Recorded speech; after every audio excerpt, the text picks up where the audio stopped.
What's up, everybody? I basically got off track on my last video because I was basically talking about something that I couldn't even, talk about now because, it's just, I now realize what it is and what happened, and that, it's just too much, it's too much realness. And, I just am glad that I survived it and I escaped their grasp, but I just am sickened, because it would have been okay if it was just a group of nationwide people that worked on the Greyhounds and whatever to kidnap people, but it hurts me knowing that what I experienced was real. And, you know, I never looked at it until I got my hair cut recently, and my barber told me that, I was for sure probably about to be human trafficked. And, I never thought about it like that because, I'm just like, you know. And then everybody that I told, they always said, it was probably a figment of my imagination, whatever, some random bull crap, And the first person to ever tell me the truth was my barber. And shouts out to him because his birthday is on the same day as mine. So that was pretty cool. He was from Florida. So, I didn't even intend on getting a haircut that day. I just went and got a haircut. And,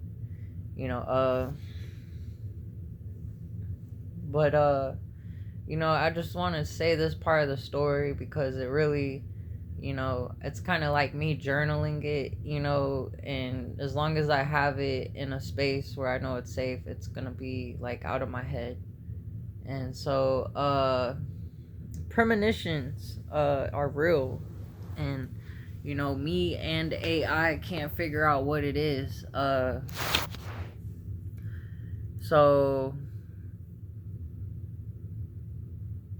what happened was, one night I went to sleep and I had a dream, and in that dream I was sitting down like this basically, and in front of me there was like a space where I could see between the seats in front of me, and there was like somebody holding a phone like this, like in front of me, and so I could like see their screen, like through the crack. And then so like I saw that, and my vision was blue around the dream. And then like I just remember like lifting myself up like this, like, and then like I looked into the distance, like in the bus, and then so there's like somebody holding their phone like this, like, so if they're sitting right here, they're holding it like that to like show somebody else like on the other side of this aisle, and they were holding it, and it was like a white screen, like. And then, I just remember having that dream. And 3 months later,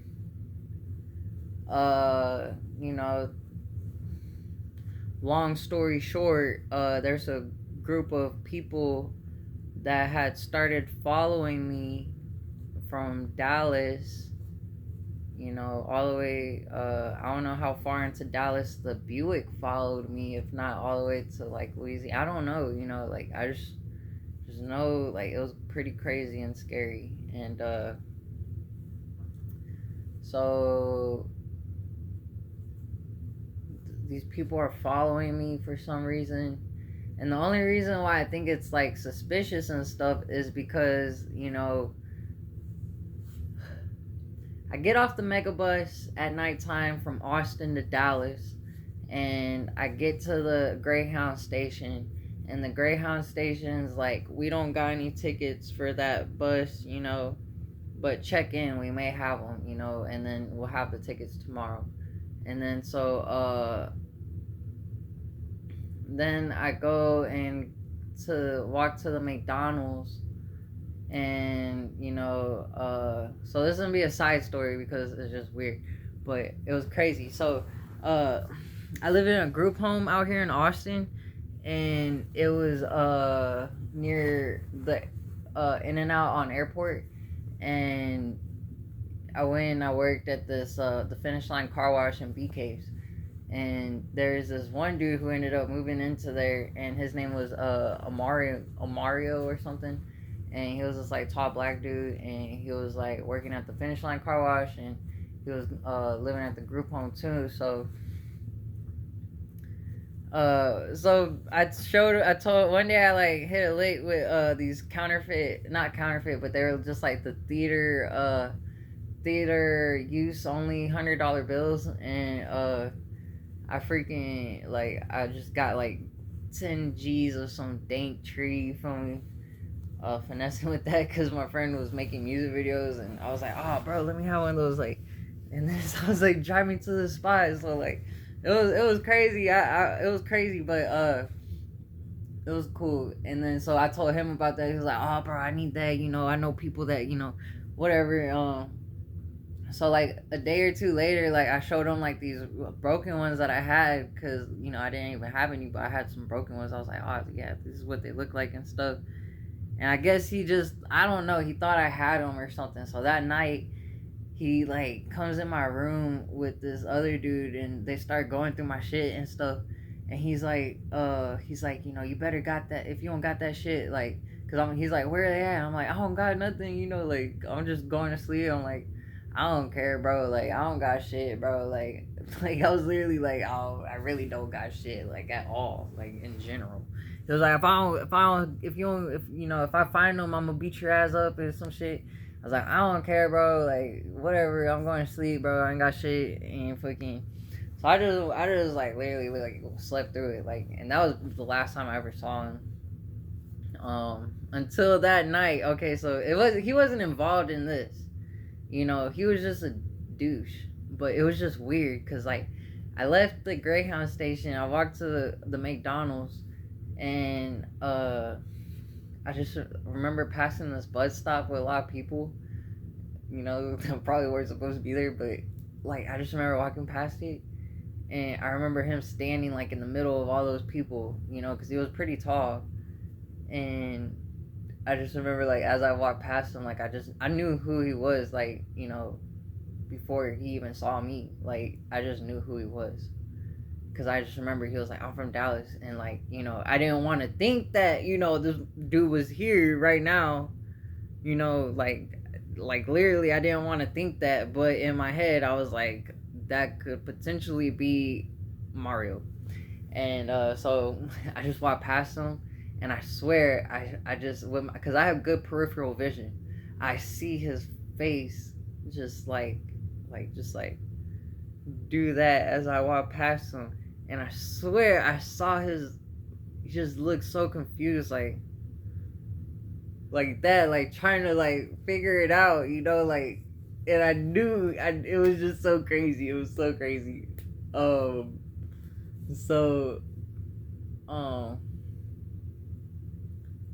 oh, that squirrel has something in his mouth.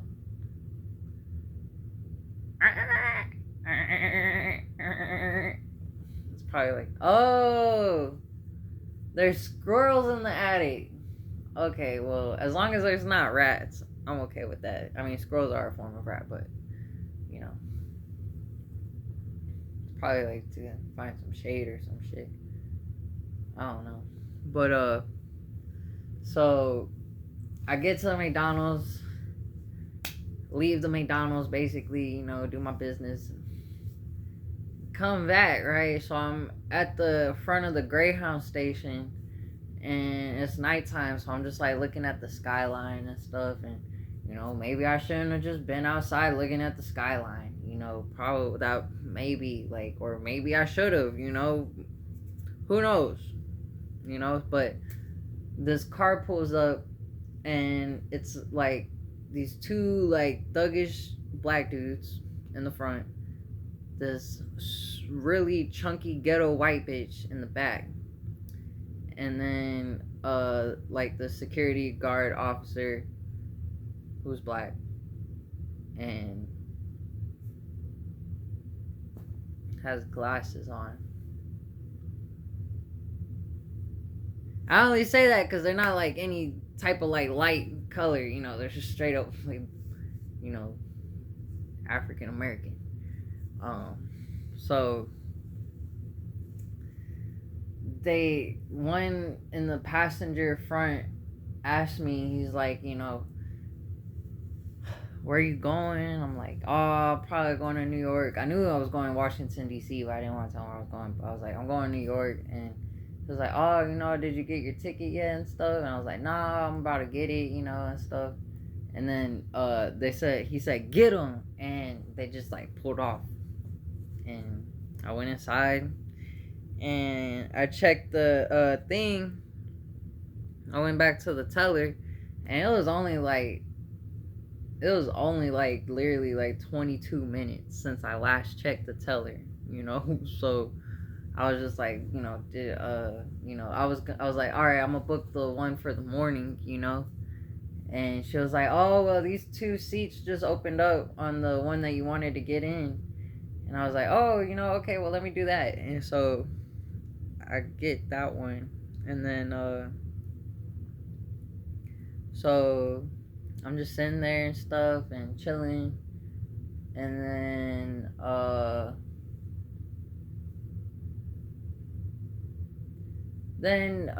don't, nothing's really happening,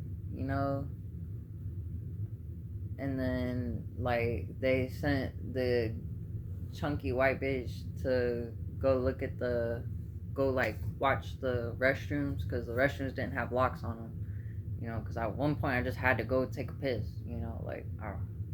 So I was just like, I don't care, like, but before that, I went and I sat right behind her, so I saw her all the way across the thing, and so I just went, sat right behind her, and just like sat there, and then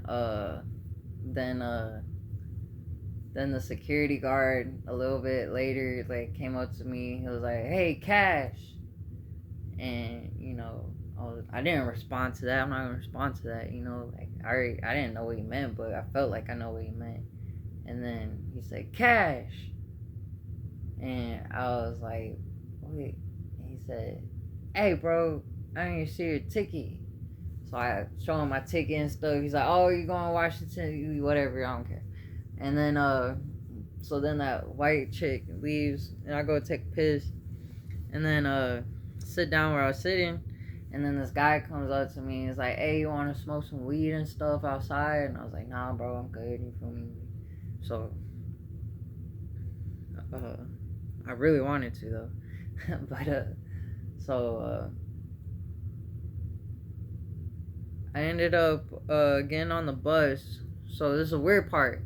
So it's all the way in the front of the bus, right? And then like somehow something happened to where like I was just too in front of the bus, I guess. So I kind of like ended up in the back of the line. So so it was crazy. But then so that's whenever the king I don't know what that company is called, but it's like that Kuji or something, but it's like a kangaroo or something. Excuse me.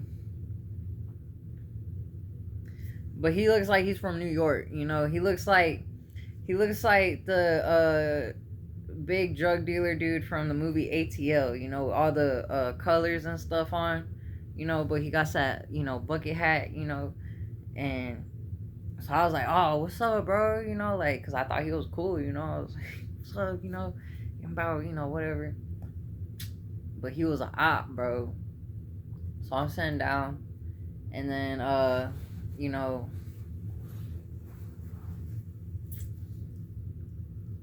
trying to remember. Yeah, so I didn't realize anything bad was going on until we were so we left around like daytime, and then it was like deep into the nighttime, and we stopped at the store, the bus did, and I didn't want to get anything, because like I didn't, just wasn't hungry and stuff, or so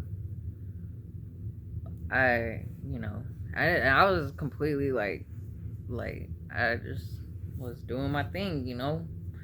And then I was like, all right, I'm gonna go get a snack or something. So I got off the bus and I started walking to the convenience store.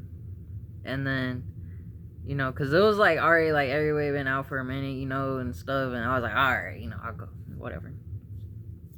And then that's whenever, as I was walking towards the store, that's whenever this really nice Buick SUV pulled up or past me, like, and it was that chunky ghetto white bitch, and she passed me, and she went and pulled up to the guy with the cool colored clothes on, and they're just talking and stuff, and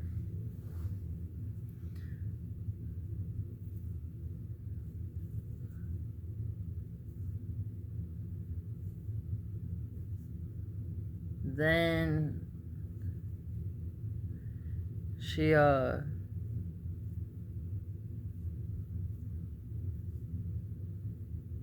she pulled off, and so I get back on the bus, and then so now I'm like, all right, something's up, you know. And then I found out there was a girl that was sitting right here. I didn't know where he was sitting at, but there was a girl that was sitting like the row in front of me, across the aisle to the left, and she had like a baby and like an ankle monitor on and stuff, and like,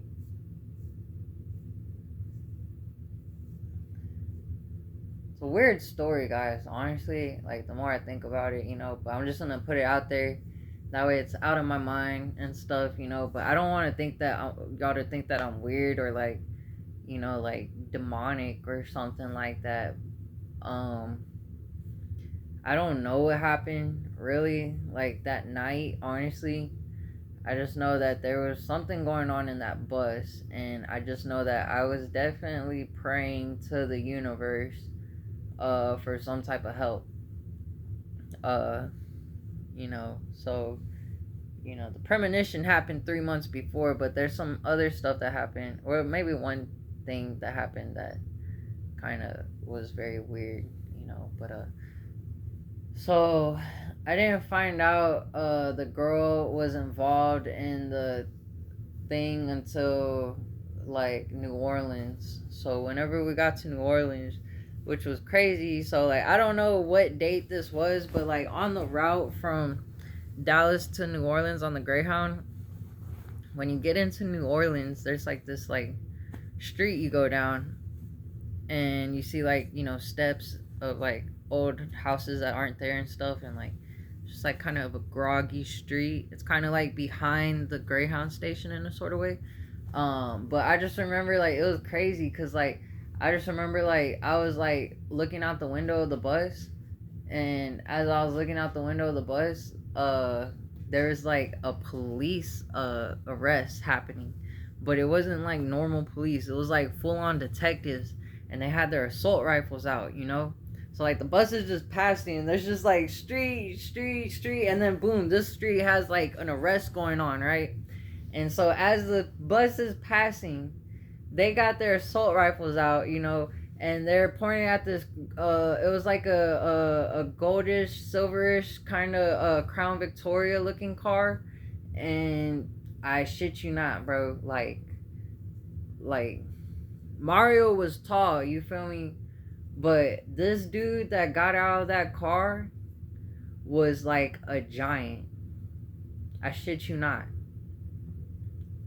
I remember that dude getting out of that car being like a freaking giant. Like, it was not a normal person. Whoever got out of that car was like some type of like criminal or something. Something was happening, because that dude was a giant. He was this giant, like, dark African American dude. And I guess they had finally got him or something. Like, I don't know. But so like that happened. But like, so I found out that the girl with the kid and the baby monitor were involved whenever we got to New Orleans, because like the kangaroo dude just like seemed to know her, and like they're just eating together and stuff. So I was like, all right, that's weird, you know, like, so she's in on it too. So like as we're driving to Atlanta, there's a girl that, like, I don't know if she got on at New Orleans or something, but she like ends up like sitting next to me, like on the window seat, and then I'm on the aisle seat, and then so like I just remember like the girl with the ankle monitor at one point, you know, whenever it was. Okay, so I'm gonna try to keep this short, you know. Okay, well, actually, we'll just make a part two.